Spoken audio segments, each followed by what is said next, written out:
Salut les amis. Aujourd'hui, j'ai envie de vous parler d'un livre qui, honnêtement, a complètement changé la façon dont je vois l'argent. Vous en avez peut-être déjà entendu parler, c'est Père riche, Père pauvre de Robert Kiyosaki. Il a été publié en 1997, mais ses idées sont toujours aussi percutantes aujourd'hui. Ce livre, c'est un peu comme une révélation sur la manière dont les riches pensent et agissent différemment avec l'argent. On parle de concepts simples mais puissants, comme la différence entre ce qu'on appelle des actifs et des passifs, des notions que, pour être franc, on ne nous apprend pas vraiment à l'école. Kiyosaki raconte aussi son histoire personnelle, et franchement, c'est super captivant.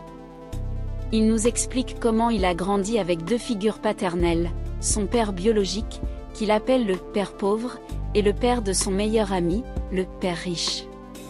Ces deux hommes avaient des visions totalement opposées sur l'argent, et c'est ce contraste qui a permis à Kiyosaki de comprendre ce qui fait vraiment la différence entre ceux qui luttent financièrement et ceux qui prospèrent. Alors, restez bien avec moi jusqu'à la fin, parce que ce livre va bien au-delà de simples conseils financiers. Il nous plonge dans des idées profondes qui, sérieusement, peuvent vous faire revoir toute votre relation avec l'argent et l'investissement.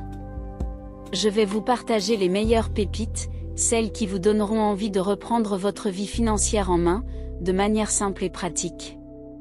On a tous ce moment où on se dit, mais pourquoi on ne m'a jamais appris ça avant? Eh bien, Père riche, Père pauvre pourrait être ce déclic pour vous. Vous êtes prêts? Allez, c'est parti! Chapitre 1, les riches ne travaillent pas pour l'argent. Bon, dans ce premier chapitre, Kiyosaki commence vraiment fort. Il nous explique que la majorité des gens passent leur vie à travailler pour de l'argent, mais que les riches, eux, font en sorte que l'argent travaille pour eux. Et là, on se reconnaît tous un peu, non? On a tous déjà eu ce moment où on se dit, je bosse dur, mais pourquoi je n'arrive pas à mettre assez de côté ou à avancer financièrement? Kiyosaki raconte une histoire marquante de son enfance, quand il demandait à son père riche comment devenir riche. Son père lui a répondu qu'il devait arrêter de courir après l'argent et commencer à apprendre comment l'argent fonctionne vraiment. Il illustre cette idée avec un exemple super simple, la plupart des gens acceptent un emploi pour un salaire, et plus ils gagnent, plus ils dépensent. Les riches, eux, investissent leurs revenus pour générer encore plus d'argent. Ce chapitre est un vrai déclic, car il nous pousse à remettre en question cette course sans fin du « gagner plus pour dépenser plus ». Maintenant qu'on a compris que travailler dur pour un salaire n'est pas la solution, Kiyosaki nous amène à la prochaine étape, et ça, c'est vraiment crucial. Pourquoi on ne nous enseigne pas ça à l'école? Chapitre 2, pourquoi enseigner l'éducation financière? Ce deuxième chapitre est vraiment intéressant.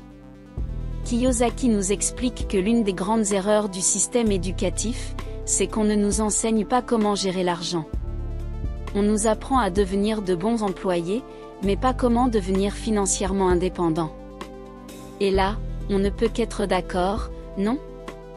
Combien de fois on a appris des choses à l'école qu'on n'utilise jamais, alors qu'on ne nous a jamais montré comment faire un budget ou investir?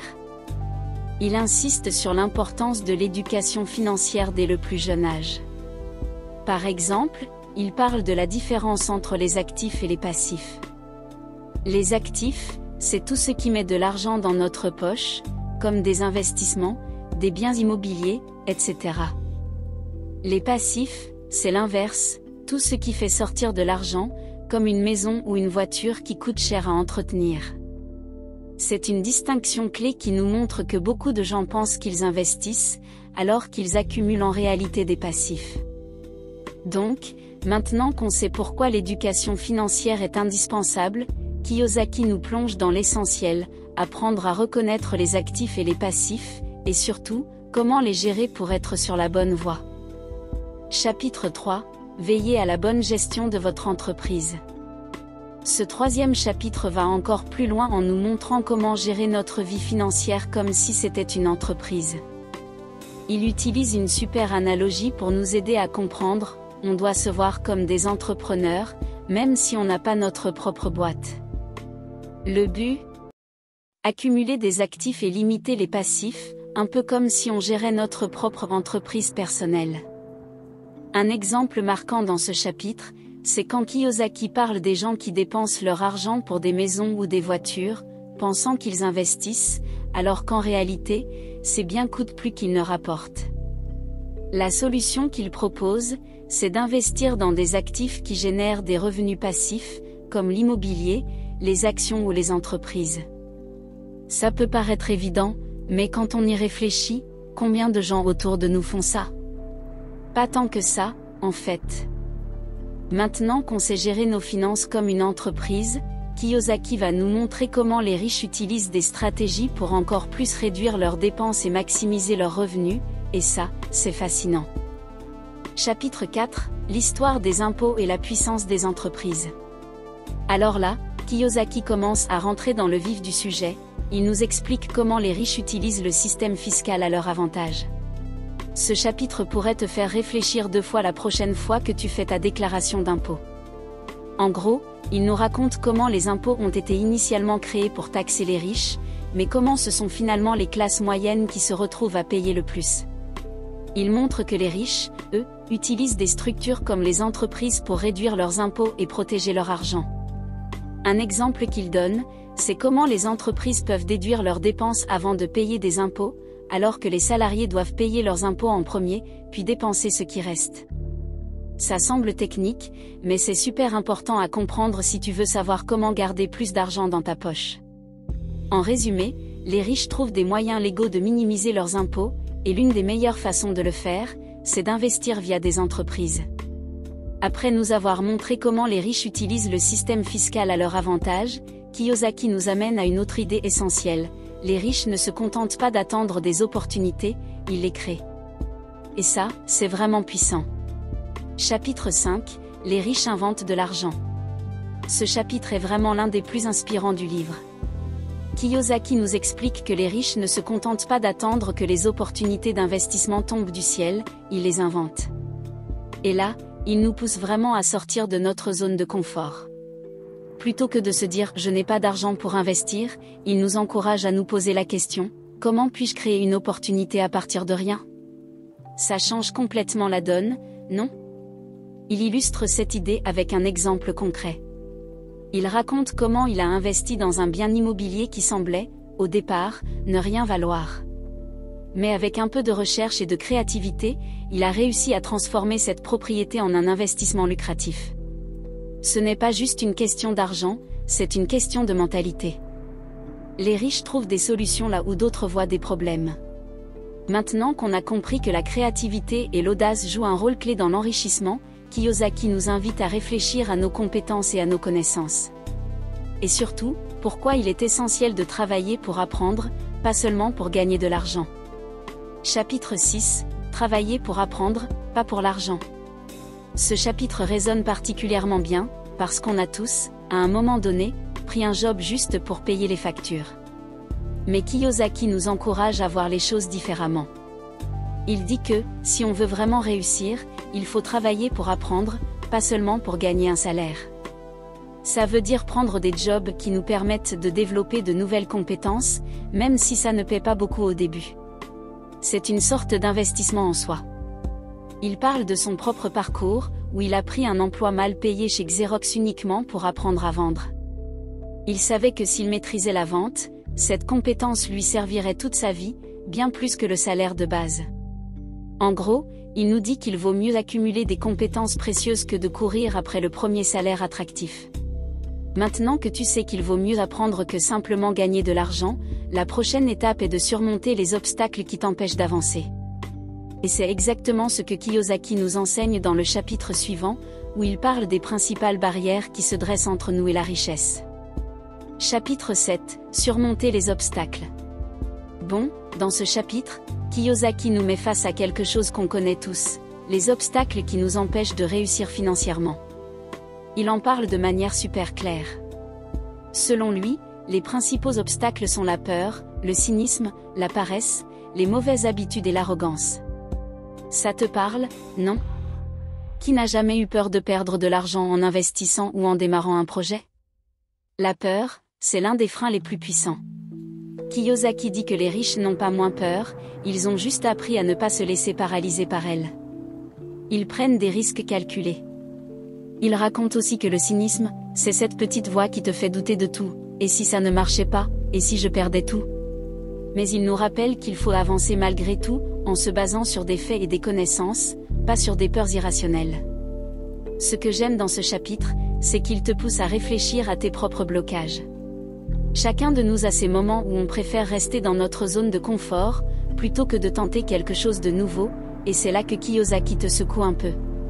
Maintenant qu'on a vu quels sont les obstacles qui nous retiennent, on va découvrir comment passer à l'action et commencer à bâtir un plan solide pour se lancer.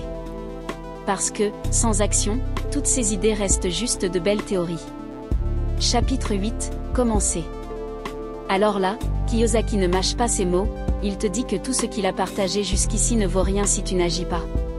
On connaît tous ce sentiment de lire un super livre, d'être ultra motivé, mais de finalement ne rien faire, non?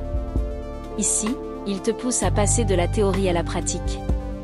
Il te donne des conseils pratiques sur comment commencer à investir, même si tu n'as pas beaucoup d'argent. Le truc, c'est de commencer petit, d'apprendre en cours de route et de rester persévérant. Il insiste beaucoup sur le fait qu'il ne faut pas attendre d'avoir suffisamment d'argent pour investir, car souvent, ce moment n'arrive jamais. Il nous encourage à trouver des opportunités tout autour de nous, à parler aux gens, à apprendre des expériences des autres. Un point clé qu'il souligne, les riches ne sont pas plus chanceux que les autres, ils sont simplement plus actifs dans la recherche d'opportunités. Maintenant qu'on a vu comment se lancer concrètement dans l'investissement et surmonter l'inertie, Kiyosaki termine en nous montrant que le chemin ne s'arrête pas là. Il y a toujours plus à apprendre et à faire, et c'est ce qu'il développe dans le dernier chapitre. Chapitre 9, encore plus à faire.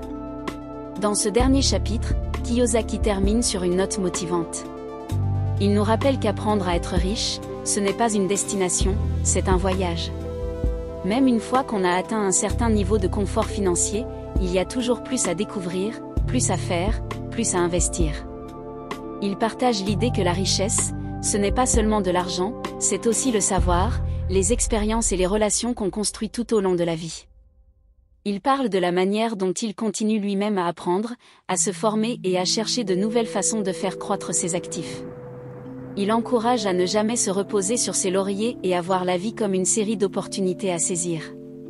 Ce chapitre est une belle conclusion qui te pousse à rester curieux, à continuer à avancer, peu importe où tu en es sur le chemin de la richesse. Alors voilà, on a fait un super parcours ensemble à travers Père riche, Père pauvre. On a découvert comment Kiyosaki nous aide à repenser notre relation à l'argent, à sortir de la mentalité de travailler pour l'argent et à adopter celle de faire travailler l'argent pour soi. On a vu l'importance de l'éducation financière, comment surmonter nos peurs et doutes, et surtout, comment passer à l'action sans attendre. C'est puissant, non? Ce livre, c'est vraiment un manuel pour reprendre le contrôle de sa vie financière, un pas après l'autre. Maintenant, c'est à vous. Dites-moi dans les commentaires, qu'est-ce qui vous a le plus marqué dans ce livre? Avez-vous déjà commencé à appliquer certains des concepts dans votre propre vie? Je suis curieux de savoir vos réflexions, qui sait, peut-être qu'on pourra échanger des idées et des expériences qui nous aideront tous à avancer. Et bien sûr, si cette vidéo vous a apporté quelque chose, n'oubliez pas de liker et de partager avec vos amis, ça pourrait bien les inspirer eux aussi. Et si vous voulez continuer ce voyage avec moi, abonnez-vous à la chaîne pour ne rien manquer des prochaines vidéos. Ensemble, on peut vraiment se pousser vers le haut. Allez, à très vite pour de nouvelles discussions inspirantes.